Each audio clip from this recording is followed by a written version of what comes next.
Hey everybody, I'm Dr. Plasma and I like pushing boundaries. Today we're doing one I'm really proud of. A 5x5 piston elevator is almost impossible without adding more layers. You're trying to move and fire 5 pistons at a time? You only got 8 blocks to do that, and the pistons take up 5 of it, so that makes it really hard to do. I was going to give up on this one for a few days, but I determined it was mathematically possible, and so I was going to do the video later. But what ended up happening is I ended up figuring it out before I fell asleep one night, and the solution's kind of elegant, so let's get started. I think you're going to like this one. 60-second elevator review. Go. An elevator is comprised of 8 blocks, 4 slime blocks, 2 sticky pistons, and 2 observers. Whenever something changes in front of an observer, it'll push the others.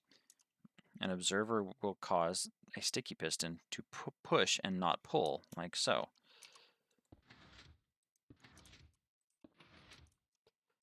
The second principle to know is that when you move an observer, that will also cause it to fire.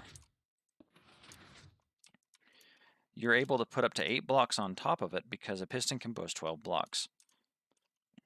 When you build an elevator, you're having the top piston push this slime block, which pulls along this slime block, which pulls along this observer and this sticky piston. Let's build one really fast.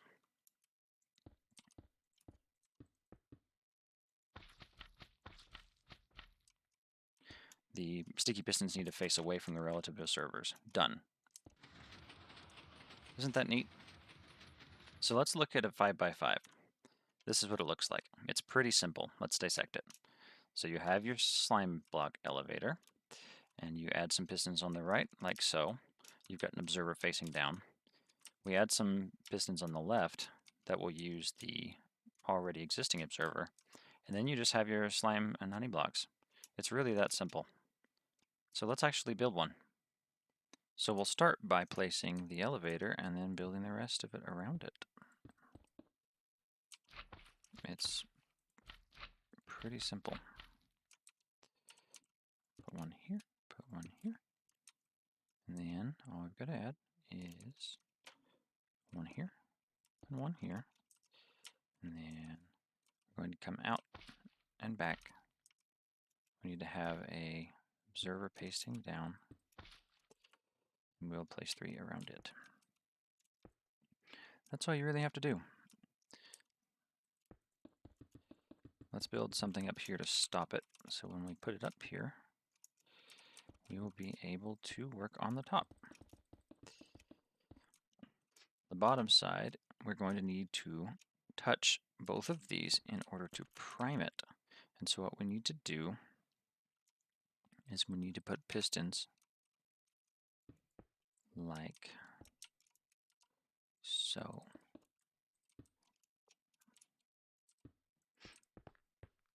This is going to be to kick it off to fire it upward.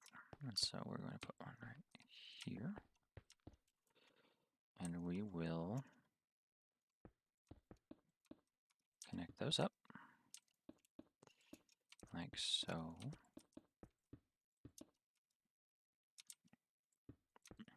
It helps if you put your redstone dust down before you put your observers down, like I'm doing, because it prevents the observers from accidentally firing when you don't want them to. So we'll put one here.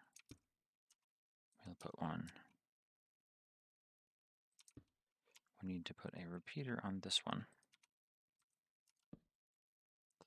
like that, and that will be a delay so that we can wait for it to prime the other pistons. Otherwise, if they fire at the same time, you're going to get some weird behavior. And that should be all there is to it.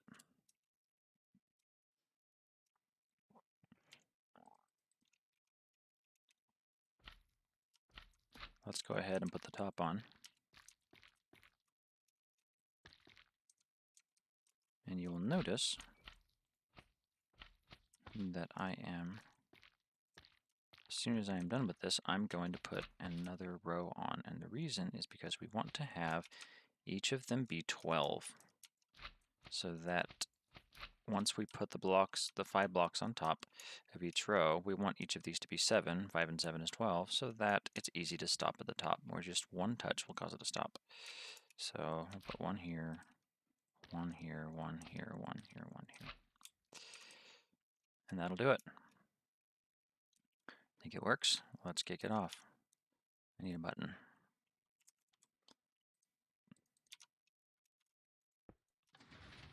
It works.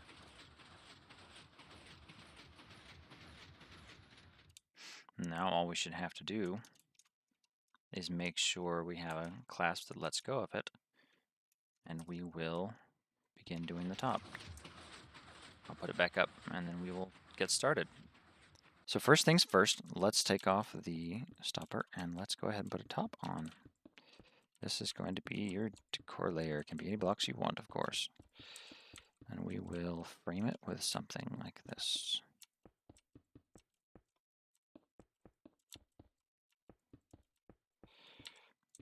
So what we're going to do is we're going to put some blocks right here that will cause it to have too many and will cause it to stop, so it actually stops and doesn't keep going through it. So what we're going to do is we're going to put some pistons on these to push and pull them when we hit the launch button, like this. 2, 3, 4, 5.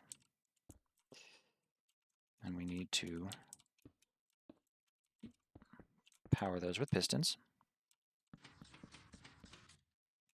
And if you will recall from the 4x4 video, if you watched it, I'll put a link in the thumbnail. So what we'll do is we will have to, for any piston that's being pushed by the original observer, which in this case is going to be 2 of them, we need to have an extra tick delay, like that.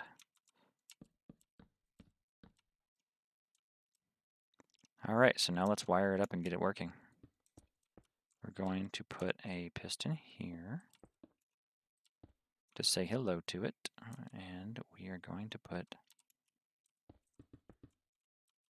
an observer to trigger that piston, like so. Now all we should have to do is run this over to here. You think that's it? I think it'll work. We need to have 3 ticks. So what's going to happen is we're going to trigger these 3, and we're going to hold on to these 2 a little bit longer, and so that'll be 1 tick. And then on 3 ticks, we're going to say go. And then on 5 ticks for these 2, we're going to let go of them. So you've got 1 on each of these, you've got 3 here, and then you've got an additional 4 on these 2. So now, let's wire up redstone dust.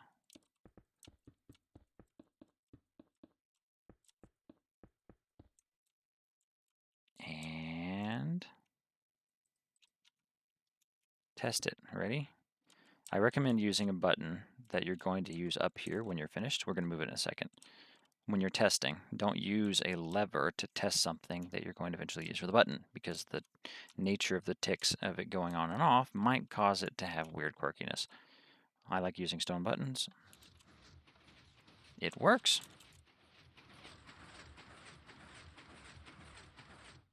But does it catch it when we get to the bottom? I mean top. Does it catch it when we get to the top?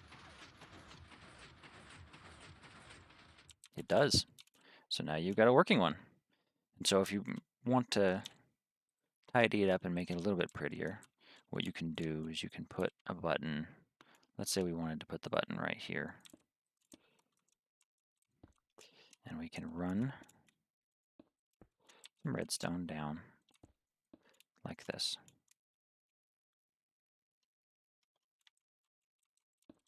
Oop, 2, 3.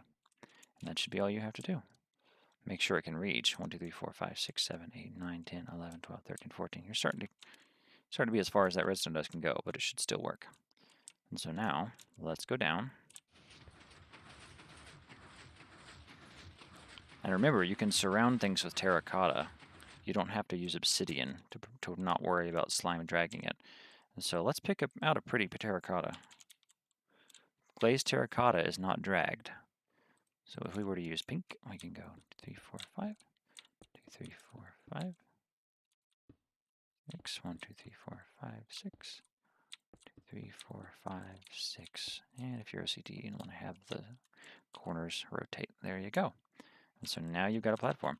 Let's move that button just to show how to do it. So we want to connect this button to anywhere on here. So let's say we had a button right here. Probably should not put my redstone dust away because we are about to use it.